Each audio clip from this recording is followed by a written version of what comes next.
பிறந்தேன் நாட்டுக்கு நலம் என்ன புரிந்தேன் என்று நாளும் பொழுதும் வாழும் வரையில் நினைத்திடு என் தோழா, நினைத்து செயல்படு என் தோழா, உடனே செயல்படு என் தோழா.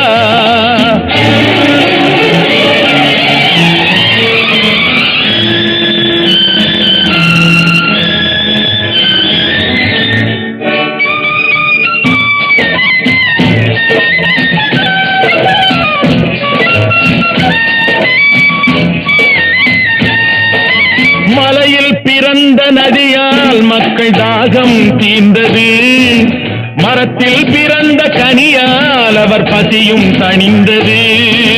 மலையில் பிறந்த நதியால் மக்கள் தாகம் தீர்ந்தது, மரத்தில் பிறந்த கனியால் அவர் பசியும் தணிந்தது. கொடியில் பிறந்த